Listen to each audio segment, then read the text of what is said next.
Donc, cette épidémie, donc, comme on l'a dit, il y a à peu près 60 000 cas qui ont été signalés. Donc, la plupart sont en Chine, puisqu'on a seulement 525 cas en dehors de la Chine. Donc, pour l'instant, on a aussi très peu de décès en dehors de la Chine. Donc, en France, on n'a pas d'épidémie. On a 11 cas qui ont été confirmés. Donc, il y a 2 personnes qui sont guéries et qui sont sorties de l'hôpital hier. Et parmi ces 11 cas, il y avait 5 cas groupés. Donc, on voit qu'il y a 25 pays aussi qui ont signalé des cas d'infection. Alors, qu'est-ce que c'est qu'un coronavirus? Donc, déjà, les coronavirus, c'est une famille de virus. Alors, on peut peut-être rappeler aussi ce qu'est un virus, puisque finalement, on distingue différents types de microbes. Notamment, on connaît souvent les bactéries et les virus, mais c'est complètement différent. Donc, les bactéries, c'est ce qu'on va soigner avec des antibiotiques. C'est une cellule, tandis qu'un virus, c'est ce qu'on appelle un parasite intracellulaire obligatoire, puisque un virus, il a besoin d'une cellule pour se multiplier et faire des nouveaux virus. Donc, il a besoin d'infecter une cellule. Pardon. Donc, les coronavirus, en fait, c'est une famille de virus qu'on connaît depuis longtemps, surtout en médecine vétérinaire.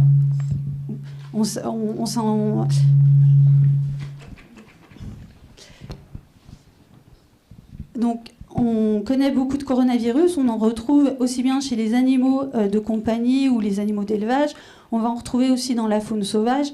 Donc, on va en retrouver, par exemple, aussi bien chez des mammifères marins comme les belugas que chez des rongeurs. Et donc, on connaît aujourd'hui 7 coronavirus qui sont capables d'infecter l'homme. Donc, il y a ce nouveau coronavirus, mais il y a aussi d'autres types de coronavirus. Donc, je vais vous faire un petit historique tout à l'heure. Donc, les coronavirus, voilà leur image. Alors, d'un côté, on a l'image en microscopie électronique avec 3 virus. Donc, ils tiennent leur nom, en fait, de cette forme qu'ils ont en microscopie électronique, puisque tout autour, en fait, on va avoir une espèce de couronne. Et donc, en latin, couronne, ça se dit corona. Donc, cette couronne, en fait, elle est formée par des protéines particulières du virus qui sont représentées en rouge sur le petit dessin de l'autre côté. Et ça, c'est une protéine qui va être importante pour le virus, puisque c'est celle qui lui permet de rentrer notamment dans les cellules. Donc, tous les coronavirus, quel que soit le type de coronavirus, ils vont avoir un peu cette même forme en microscopie. Donc, comme je vous le disais, les coronavirus humains, on en connaît plusieurs. Donc, les premiers, ils ont été isolés, finalement, identifiés dans les années 60. Donc, à cette époque-là, en fait, on les a injectés à des volontaires et on s'est aperçu qu'ils causaient des rhumes. Donc, ce n'était pas une pathologie très grave. Donc, pendant très longtemps, finalement, en médecine humaine, on s'est peu intéressé à ces virus. Et tout ça a changé, en fait, en 2003, puisqu'en 2003, on a eu une première émergence d'un virus qui était relativement pathogène pour l'homme. Donc, ce virus, il a été appelé SARS. Donc, ça, c'est le nom anglais. En français, souvent, on dit SRAS. Donc, c'était un virus qui avait une origine zoonotique. Ça veut dire qu'il a été transmis par un animal. Et cette épidémie de SRAS, en fait, ça a été en 2003 à 2004. Donc, sur un an, il y a eu à peu près 8000 cas et avec 10% de mortalité. Donc, le SRAS, il faut savoir que depuis 2004, on n'a pas eu de nouveaux cas de SRAS et c'est un virus qui a disparu pour l'instant. Donc, suite en fait à la découverte, à l'apparition du SRAS, on a fait de la surveillance et on a identifié de nouveaux virus qui étaient eux aussi responsables de rhume. Et ensuite, donc en 2012, on a eu de nouveau une nouvelle émergence d'un coronavirus très pathogène pour l'homme. Donc, ce virus, il est appelé MERS-CoV. En fait, c'est pour syndrome respiratoire du Moyen-Orient, puisque c'est un virus qui est apparu en Arabie Saoudite. Donc, c'est une épidémie, finalement, qui est encore en cours. On a un nombre de cas limité. Donc, depuis 2012, on a eu 2500 cas confirmés d'infection par le MERS, avec une mortalité à peu près de 35%. Donc, il y a 27 pays qui ont déclaré des cas d'infection par le MERS à l'OMS, mais la plupart de ces cas, ils peuvent être liés à des voyages au Moyen-Orient. Donc, de nouveau, donc, en 2019, on a l'apparition d'un nouveau coronavirus pathogène pour l'homme. Donc, on a parlé tout à l'heure du Covid. Donc, Covid, c'est le nom de la maladie. Et par contre, le virus, il a un nom différent. Il a été appelé en fait par le groupe de taxonomie, le comité de taxonomie des virus, SARS-CoV-2, puisque finalement, quand on regarde son génome, il est relativement proche du SARS. Enfin, il y a des différences, mais on a 80% à peu près de similarité avec le SARS. Donc, comment est apparu ce virus? Donc, au mois de décembre, en fait, il y a eu un groupe de patients qui souffraient de pneumonie à Wuhan. Et assez rapidement, il a été identifié en fait, que ces patients avaient fréquenté un marché sur lequel étaient vendus des animaux vivants. Et donc, la Chine a déclaré donc, à l'OMS le 31 décembre qu'il y avait cette épidémie de pneumonie. Et une semaine plus tard, en fait, ils avaient identifié le virus responsable de cette épidémie. Et c'était un nouveau coronavirus qu'on ne connaissait pas encore. Et donc, vous pouvez voir la photo du virus qui a été donc isolé par des chercheurs chinois. Et ils ont aussi assez rapidement fait le séquençage du génome de ce virus. Donc, on a supposé que ce virus avait aussi une origine zoonotique, qu'il avait probablement été transmis par un animal sur ce marché en Chine. Donc, pardon. Alors, pour les coronavirus, aujourd'hui, quel que soit le virus, aussi bien pour les virus qui vont causer des rhumes que pour les virus qui sont beaucoup plus pathogènes comme le SARS ou le MERS, on n'a pas de vaccin, on n'a pas non plus de traitement spécifique. En fait, pour les personnes qui sont malades, on va traiter les symptômes. Et après la découverte du SARS, on a fait beaucoup de surveillance. Donc on sait qu'il existe chez les animaux une grande diversité de coronavirus. Et on peut craindre de nouvelles émergences de coronavirus aussi dans le futur, puisqu'on voit que finalement, en l'espace de 20 ans, on a eu l'émergence de 3 coronavirus chez l'homme. Donc, juste pour revenir sur l'origine de ces coronavirus humains, donc, en ce qui concerne le SARS et le MERS, on sait que voilà, ce sont des virus qui ont une origine animale. Au départ, c'était probablement des virus de chauve-souris qui ont été capables d'infecter une espèce animale. Donc, pour le SARS, c'était les civettes palmistes. Pour le MERS, c'est le dromadaire. Et donc ces virus se sont adaptés dans ces espèces animales et à un moment donné, ils ont été capables aussi d'infecter l'homme. Donc, par exemple, pour le MERS, on sait que le dromadaire au Moyen-Orient peut être infecté par le MERS et régulièrement, on a des nouvelles introductions du virus dans la population humaine.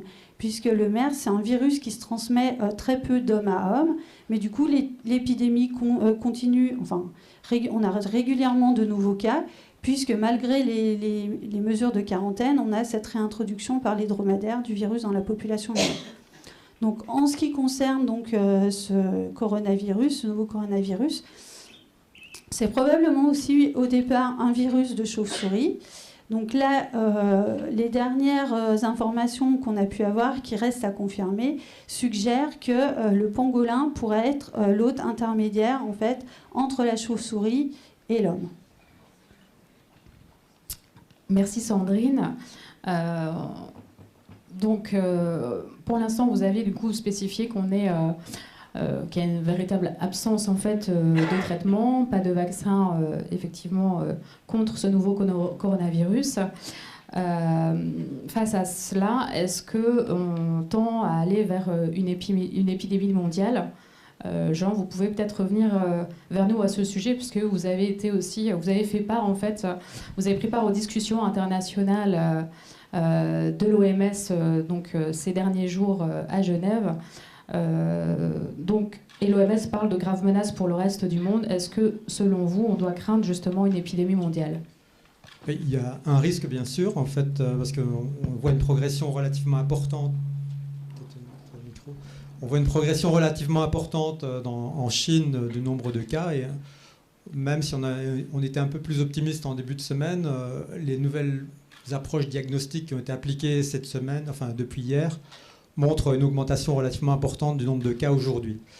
Donc, il y a un risque potentiel, mais qui est pour l'instant qui reste limité essentiellement à la Chine, parce qu'on a des cas d'importation ou d'exportation, d'importation dans nos pays, mais qui sont relativement limités. Dans nos systèmes de soins parviennent à prendre en charge relativement bien ces cas et à s'en occuper et à empêcher qu'il y ait des propagations davantage dans nos régions, dans nos pays. On peut cependant pas exclure que si le virus arrive dans un pays où les systèmes de soins sont moins développés, le virus pourrait se répandre davantage et créer cette épidémie mondiale. Et c'est important, et c'est pour ça que l'OMS a décidé de faire une réunion internationale avec un groupe d'experts pour établir ce qu'on appelle une feuille de route pour la recherche sur ce virus. Une feuille de route en 9 points. Je ne vais pas rentrer dans tous les détails, mais en fait, l'idée, c'est d'étudier, voir comment comprendre davantage ce virus, essayer de mieux comprendre comment ce virus est passé de l'animal à l'homme, comment prendre en charge les patients, quelles sont les nouvelles thérapies qu'on peut tester chez ces patients, quels sont les projets de vaccins qu'on pourrait rapidement appliquer pour traiter ces patients ou en tout cas empêcher la propagation à l'échelle internationale.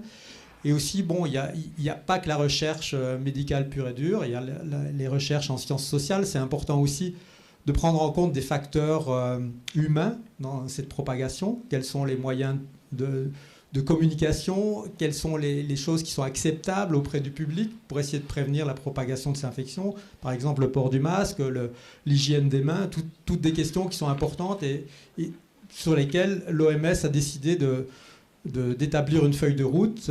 Le résumé de cette feuille de route devrait être publié ce soir et la feuille de route complète sera publiée à la fin du mois. Donc, juste pour reparler par rapport à l'épidémie potentielle, qu'on dirait une pandémie à l'échelle mondiale, pour l'instant, le taux de mortalité n'est pas encore trop élevé. On est aux alentours de 2%, ce qui est relativement bas par rapport au SARS ou par rapport au virus Ebola, qui a un taux de mortalité de l'ordre de 50%. Ou même par rapport à certaines grippes, telles que la grippe qui est apparue en 1918, qui avait causé 50 millions de morts. Mais on n'est pas à l'abri de quelque chose de plus grave dans la mesure où c'est un nouveau virus qui arrive dans une population qui n'est pas immunisée. Donc ce virus pourrait, si on ne le contrôlait pas avec des moyens médicaux appropriés, ce virus pourrait se propager relativement aisément dans toute la population mondiale. Et un taux de 2% de mortalité à l'échelle mondiale, ça fait plus de 100 millions de morts. Donc ce virus est relativement contagieux, moins contagieux que le virus de la rougeole, mais contre lequel on a bien sûr un vaccin, mais il reste quand même beaucoup plus contagieux que le virus MERS, comme Sandrine l'a rappelé tout à l'heure. Je vais peut-être passer à une diapositive. Les cas de mortalité dans le cadre de cette infection virale, la moitié des cas, ce sont des cas associés à des comorbidités. Les comorbidités essentiellement retrouvées dans ces cas de mortalité, c'est du diabète, des maladies cardiovasculaires et de l'hypertension. Diapo suivante, je ne sais plus. Après la recherche sur les coronavirus, je vais peut-être repasser la main à Sandrine. Oui, en fait, comme on disait, l'OMS se penche effectivement sur le sujet et a convié de nombreux scientifiques. Donc les chercheurs se penchent aussi sur ce nouveau coronavirus. Vous, très concrètement, en fait, vous travaillez depuis plusieurs années sur les coronavirus, comme vous l'avez exposé, ici donc à l'Institut Pasteur de Lille, au Centre d'infection et d'immunité de Lille. Est-ce que vous pouvez nous expliquer un peu justement les recherches que vous menez et en quoi vont-elles justement servir pour ce nouveau coronavirus? Alors, nous, au laboratoire, on a commencé à développer des projets de recherche sur les coronavirus lorsque le virus du MERS est apparu. Donc on a dû initier ces projets de recherche en 2013. Et donc on va avoir 3 grands axes de recherche dans le laboratoire. On va d'abord essayer de comprendre comment ces virus infectent les cellules. Donc en comprenant ces mécanismes, ça permet aussi de pouvoir lutter contre ces virus en identifiant en fait des cibles contre lesquelles on pourrait intervenir. Et on va avoir aussi des projets de recherche de développement de stratégies vaccinales et d'identification de molécules antivirales. Donc nous, les virus sur lesquels on travaille au laboratoire, on travaille déjà sur un virus 229E, donc c'est un virus qui cause des rhumes.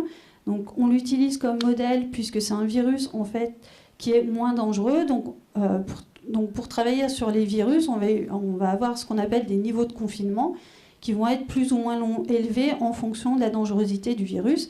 Et donc 229E, ça va être un virus de niveau de confinement 2. Donc ça allège les conditions de travail. Par contre, on va aussi travailler sur le MERS. Donc le MERS, c'est un niveau de confinement 3. Donc ici, à l'Institut Pasteur de Lille, on a les laboratoires qui nous permettent de travailler sur ce virus. Donc c'est un laboratoire de haute sécurité. Et la difficulté en fait de travailler sur le MERS en France, c'est que c'est un virus qui est inscrit sur la liste des micro-organismes et toxines hautement pathogènes. Donc il y a toute une réglementation pour travailler sur ces virus. Et donc c'est des conditions qui... voilà, il faut avoir des autorisations, tout le monde ne peut pas travailler sur ces virus. Et donc c'est pour ça qu'on a aussi le modèle 229E pour démarrer certains projets de recherche. Et donc là, maintenant, on espère aussi pouvoir développer, inclure en fait ce nouveau coronavirus dans nos projets de recherche. Donc voilà, dans les semaines à venir, on va pouvoir commencer enfin, même cette semaine, on va pouvoir commencer à travailler aussi sur ce virus.